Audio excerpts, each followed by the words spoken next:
off in game one. We'll see if he'll continue his all-in tendencies going into into set 2 of this group. Classic looking like he might be able to keep his composure here. Remember, he is the defending champion. A loss here would be a huge upset. It'd be devastating for him at this, just in the group stages. You know, he's waiting to get further out. He wants to get to the round of 8. HyuN, though, looking primed to deal with him. Yeah, already a great start. Coda, the next map. Let's see what HyuN's got planned. I know HyuN's got one more trick up his sleeve. We'll see if he tries to use it on this map. That we will see. The map is starting. It's loading here. Let's go into game number 2.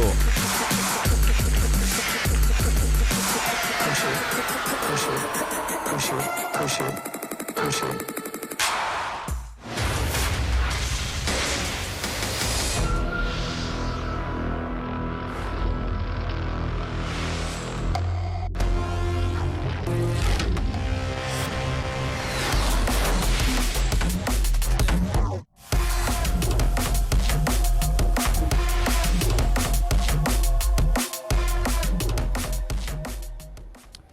Down here in the bottom right, in red, down 0-1. It's Classic, the defending champion.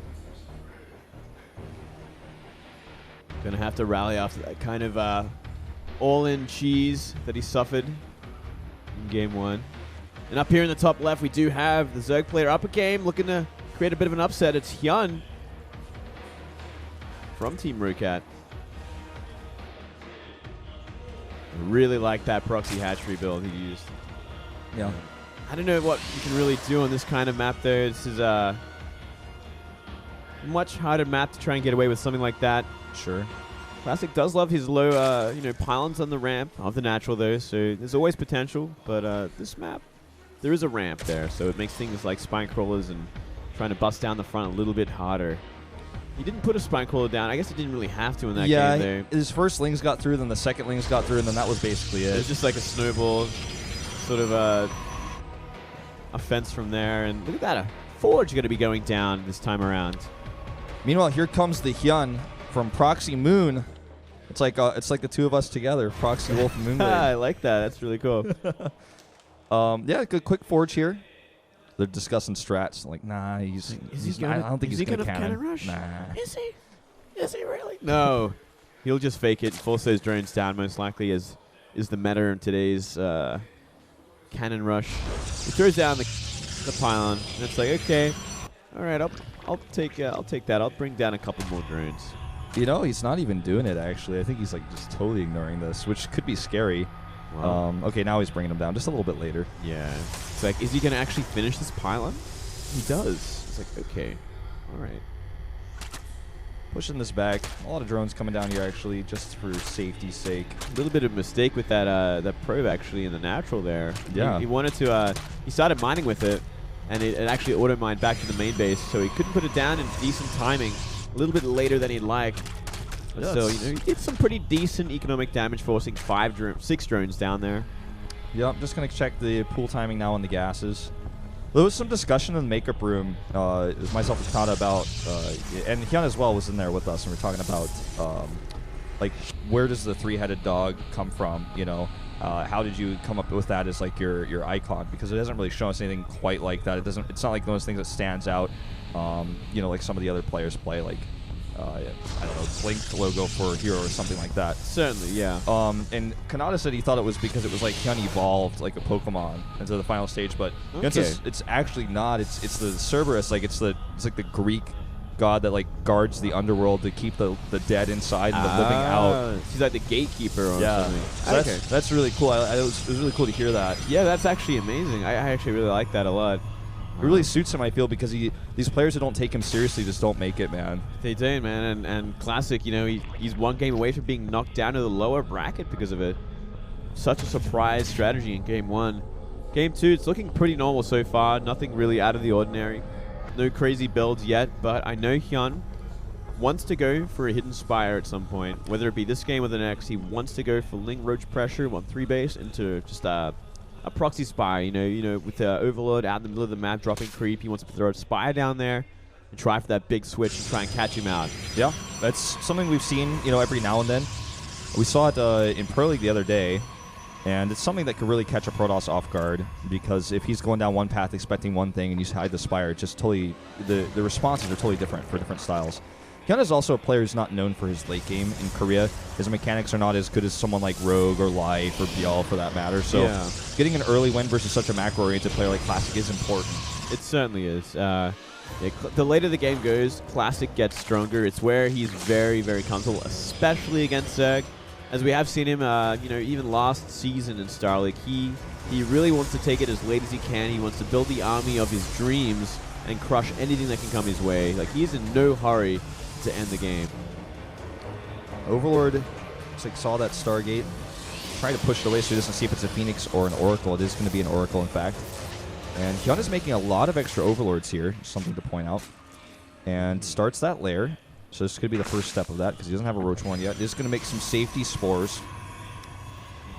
Only one, actually. He's got only 3 queens, so he's got to be careful. Yeah, looks like he should have everything up and running by the time that Oracle gets anywhere near his bases there. So he's all very prepared, and he knows, okay, from here, I can just drone up. I have all the time in the world. And Oracle kind of means, like, most likely, and most often occasions, it's going to be a third base behind it. Because of how good the Oracle is at scouting and defending and killing Zerglings, it's very hard for the Zerg to get over there and try and cancel it. The Zealot even saw, or rather the Link saw the Zealot come over to push it away, which is a big tell that there's going to be a third Nexus. Yeah. This Oracle should do very minimal damage, like maybe 4 drones at best. It's always the transferring drones that get it. Yeah. It's unfortunate, but it's true. At least 3 there, it's not too much. Yeah. But good scouting again, and more of a defensive tool more than anything else. I mean, the kills that you get with this is often a bonus. Hydralisk then. All right, so maybe it's not going to be this game. Maybe he's going to be planning for game number 3 here. If he gets to it. Something else you can do is if you get ahead with your Hydralisk and you do a decent amount of damage, then you could switch to Mulus. That's true. That's true. It's we do see often a lot of Zerg players will try. Wow, was that a quick 4th base even? That's surprising. HyuN is actually playing maximum greed, throwing a drone down like there. Yeah, I think you're right. It also gives us the impression that he wants to go for like Hive Tech. Yeah, perhaps quick Vipers, which is going to be appropriate versus the Colossus Tech. Colossus Tech is something that we don't see most players going for anymore. It's coming back to the meta a little bit, slowly over time, but it was kind of phased out when Swarm Hosts were phased out because Blink was more mobile, and you can see so many different timing pushes with that. It's kind of a gateway to Templar in the late game as well. Like, it's like, okay, I got 2, 3 Colossus. No Zerglings or Hydras are going to really fight my army now. So now I have the time to transition into Templar and make that late game army that's going to dominate everything, except, when the Zerg finally transition themselves and goes into Broodlord or Ultralisk. Yeah, I think it's really good against what HyuN is doing, though. And, he's going to lose this Oracle. This is a bit aggressive. A bit strange to do that when he had the Observer there, but either way, he's chrono boosting hard. Notice the Observer keeps consistently showing he's chrono boosting the Colossi and the range. He wants those 2 things out faster than anything else. He has enough sentries and enough zealots to buy time if a big Hydra push was coming like right now. By the time any attacks get there, he's going to have several Colossi with range. I don't think HyuN is going to be able to find any damage here. Yeah, I feel like this is kind of just a pressure from HyuN. Due to that Spire on the way, that 4th base coming up now. Really, the Zerg wants to be on 4 bases. Trying to be like around this time of the game or maybe a little bit later. They want 8 gases as the key for tech switches, for tier 3. They have to have that. If they don't have that in the late game, they just don't have the economy to try and fight the Protoss and their death ball. We see preemptive Stargates here. Can you check the vision and see if Classic actually saw the Spire?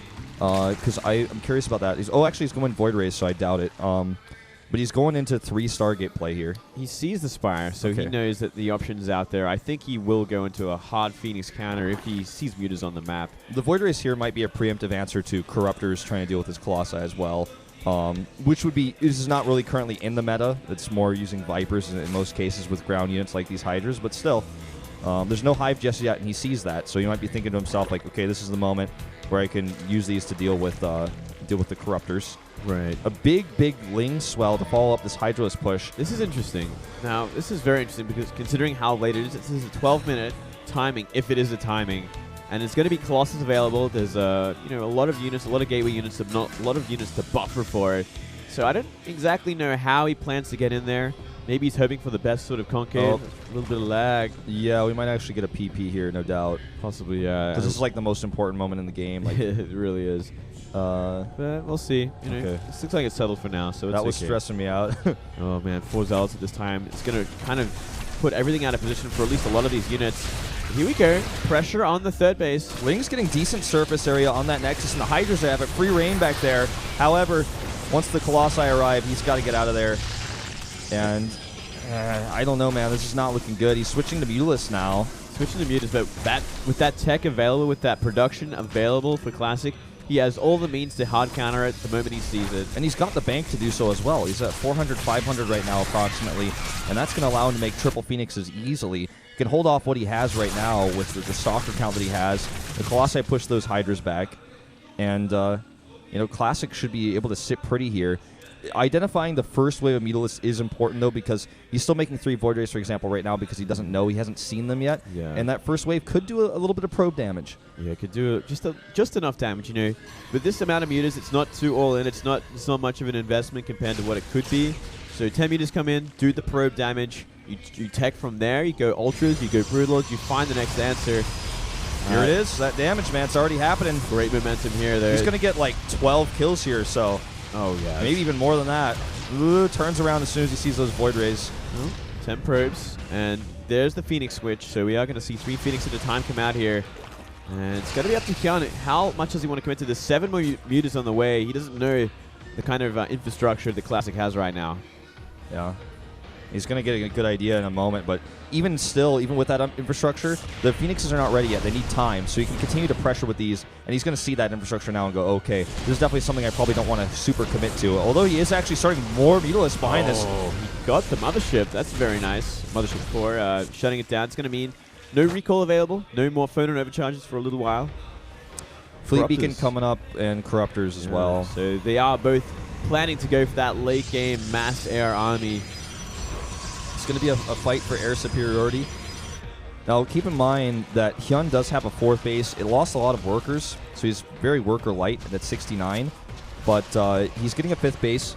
And these Mutalists are going to give him a bit of map control for now because the Phoenix count isn't ready yet.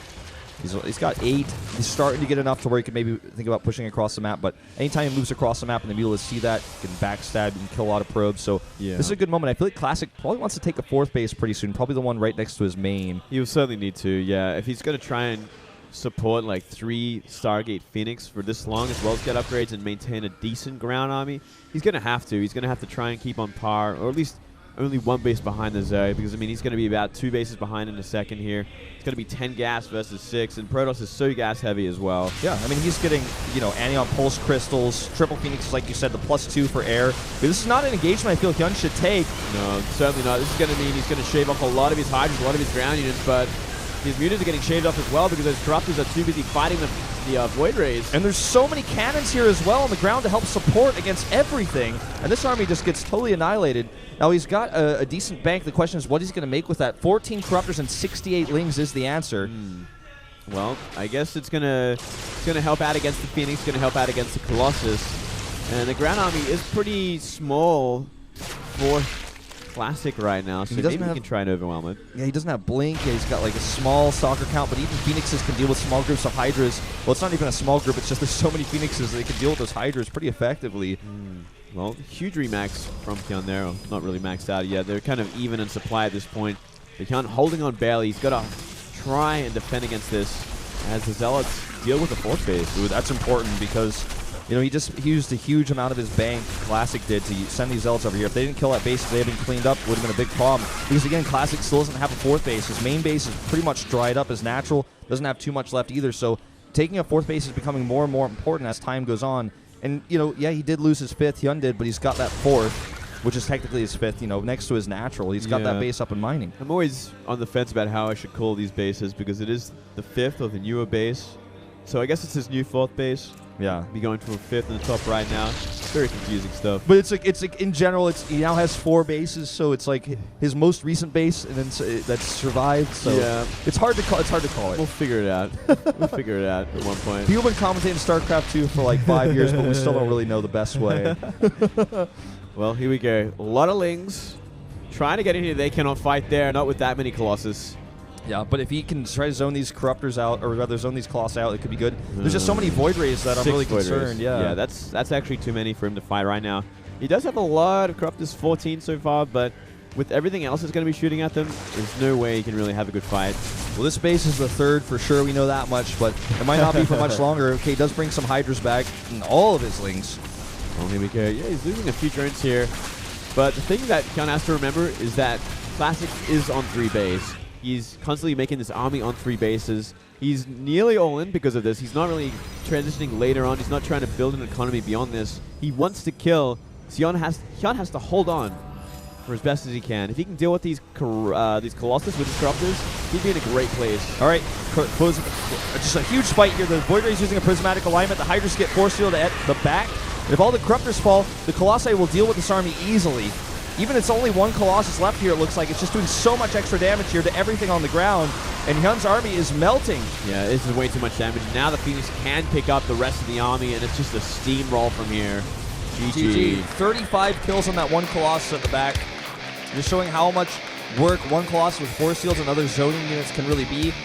When you fight with force fields with your Hydras are not really the answer to the Void Rays at that moment because the Void Rays stack on top of each other, and they have this range right over those force fields so that they can actually do maximum amount of damage to single targets, and they stack differently than, say, Stalkers, because Stalkers, you can't have 6 Stalkers on top of each other doing single target damage because they have to fan out. But if you look at like a Void Ray, in that particular moment, it does decently against anything it's fighting, basically. Any range hit. It's dealing with the Corruptors or it's dealing with the Colossi. It gets that stack. You don't have Infestors, you don't have any other sort of answer for that. And the Lings can't overwhelm the Stalkers with force fields like that and Colossi. It really is a bad place. It's not really how you fight Colossi in that sort of situation, but HyuN kind of ran out of options at that point. Yeah, it was either fight there or give up one of his most important mining bases. Yeah, he had to go for a surround with those things. You never want him to stack up like that against such AoE. But, you know, I think HyuN was looking at that game, was like, okay, it's not the game I wanted. It's not the map I wanted on. Now we got another chance here. It's going to be Vani Research Station.